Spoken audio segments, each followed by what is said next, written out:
Chapter 25 of Adventures of Huckleberry Finn, written by Mark Twain from the mid-1870s to mid-1880s, published in 1885, and read by Clay Shannon in 2020. The news was all over town in 2 minutes, and you could see the people tearing down on the run from every which way, some of them putting on their coats as they come. Pretty soon we was in the middle of a crowd, and the noise of the tramping was like a soldier march. The windows and dooryards was full, and every minute somebody would say over a fence, "Is it them?"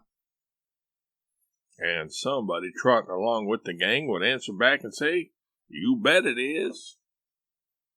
When we got to the house, the street in front of it was packed, and the 3 girls was standing in the door. Mary Jane was red-headed, but that don't make no difference. She was most awful beautiful, and her face and her eyes was all lit up like glory. She was so glad her uncles was come. The king, he spread his arms, and Mary Jane, she jumped for them, and the hare-lip jumped for the duke, and there they had it. Everybody most, leastways women, cried for joy to see them meet again at last and have such good times. Then the king, he hunched the duke private. I see him do it. And then he looked around to see the coffin over in the corner on 2 chairs. So then him and the duke, with a hand across each other's shoulder and the other hand to their eyes, walked slow and solemn over there, everybody dropping back to give them room, and all the talk and noise stopping, people saying, "Shh," and all the men taking their hats off and drooping their heads so you could heard a pin fall. And when they got there, they bent over and looked in the coffin and took one side, and then they bust out a-crying so you could have heard them to Orleans most. And then they put their arms around each other's necks and hung their chins over each other's shoulders. And then for 3 minutes, or maybe 4, I never see 2 men leak the way they done. And mind you, everybody was doing the same, and the place was that damp I never see anything like it. Then one of them got on one side of the coffin, the other on the other side, and they kneeled down and rested their foreheads on the coffin and let on to pray all to themselves. Well, when it come to that, it worked the crowd like you never see anything like it. And everybody broke down and went to sobbing right out loud. The poor girls, too, and every woman nearly went up to the girls without saying a word and kissed them solemn on the forehead, and then put their hand on their head and looked up towards the sky with the tears running down, and then busted out and went off sobbing and swabbing and give the next woman a show. I never see anything so disgusting. Well, by and by, the king, he gets up and comes forward a little and works himself up and slobbers out a speech all full of tears and flapdoodle about its being a sore trial for him and his poor brother to lose the disease and to miss seeing disease alive after the long journey of 4,000 miles. But it's a trial that's sweetened and sanctified to us by this dear sympathy and these holy tears, and so he thanks them out of his heart and out of his brother's heart, because out of their mouths they can't, words being too weak and cold and all that kind of rotten slush, till it was just sickening.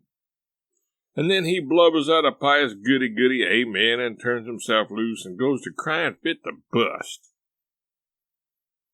And the minute the words were out of his mouth, somebody over in the crowd struck up the doxology, and everybody joined in with all their might, and it just warmed you up and made you feel as good as church letting out. Music is a good thing, and after all that soul butter and hogwash, I never see it freshen up things so, and sound so honest and bully.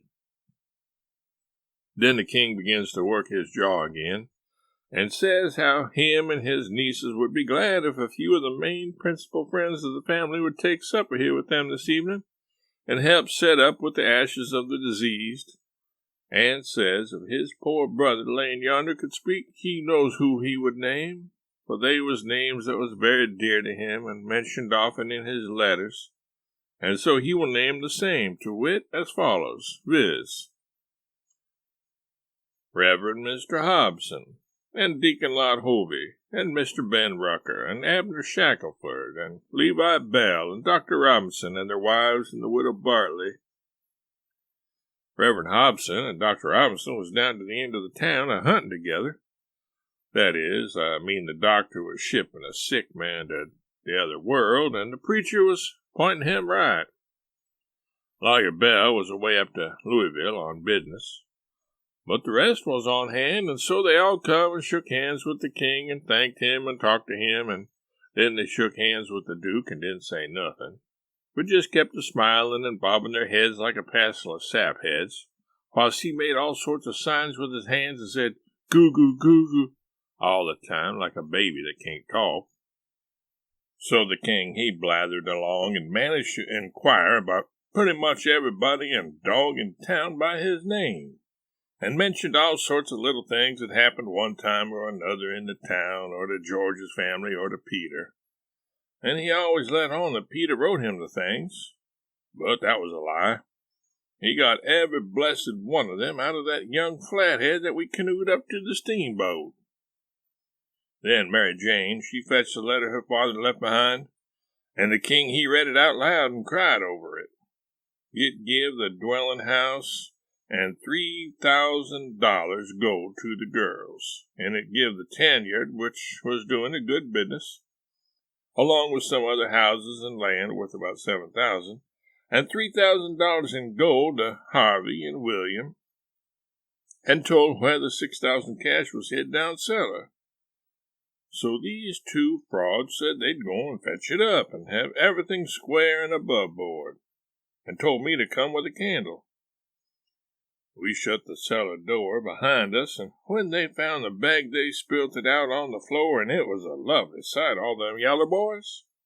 My, the way the king's eyes did shine.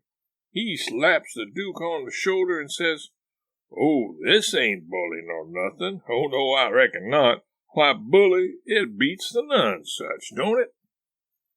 The duke allowed it did.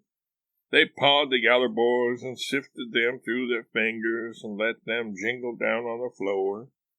And the king says, "It ain't no use talking. Being brothers to a rich dead man and representatives of furrin heirs that's got left is the line for you and me, Bilge. This year comes of trusting to Providence. It's the best way in the long run. I've tried 'em all, and there ain't no better way."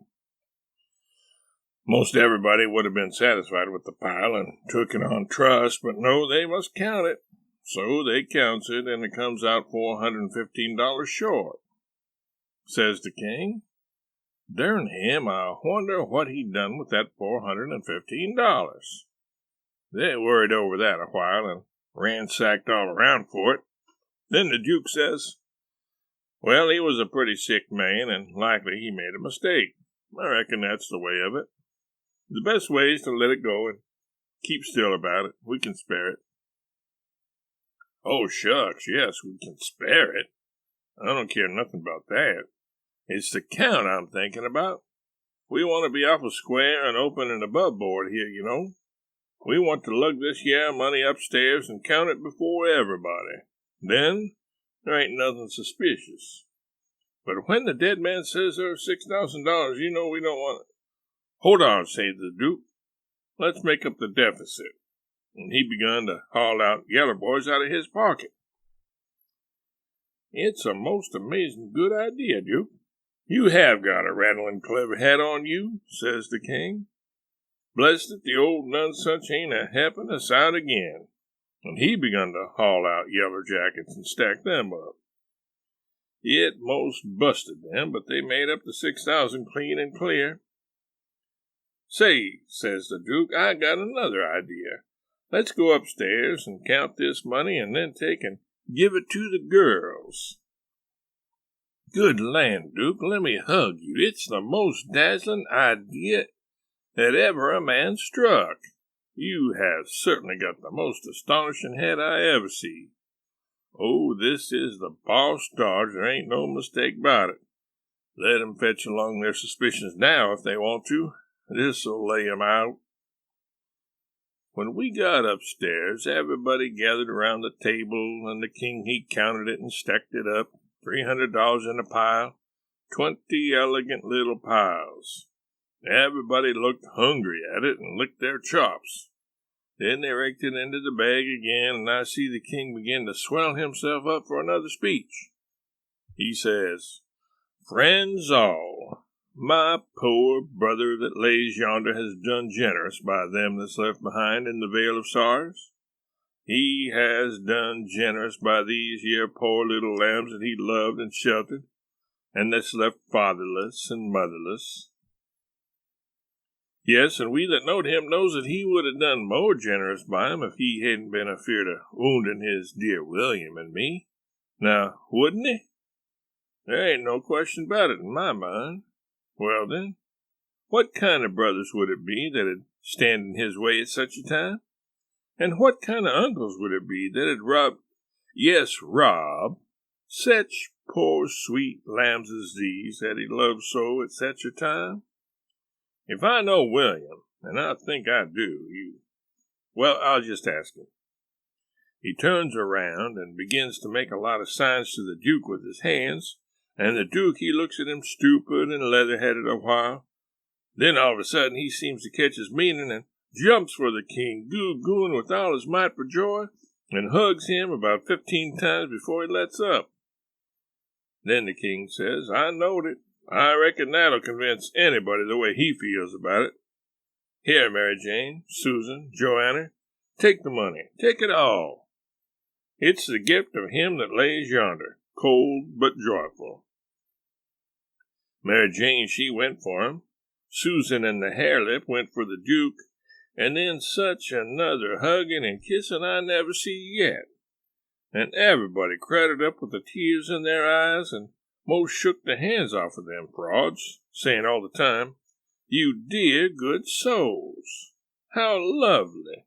How could you?" Well then, pretty soon all hands got to talking about the diseased again, and how good he was, and what a loss he was, and all that. And before long, a big iron-jawed man worked himself in there from outside and stood a-listening and looking, not saying anything. And nobody saying anything to him either, because the king was talking and they was all busy listening.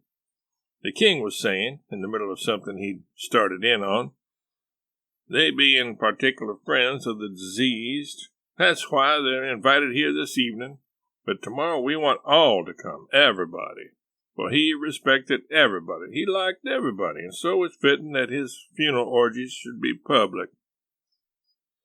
And so he went a-mooning on, liking to hear himself talk, and every little while he fetched in his funeral orgies again, till the Duke he couldn't stand it no more. So he writes on a little scrap of paper, "Obsequies, you old fool," and folds it up and goes to goo-gooing and reaching it over people's heads to him. The king he reads it and puts it in his pocket and says, "Poor William, afflicted as he is, his heart's always right. Asked me to invite everybody to come to the funeral. Wants me to make 'em all welcome.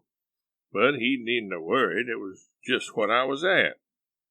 Then he weaves along again, perfectly calm, and goes to dropping in his funeral orgies again every now and then, just like he done before.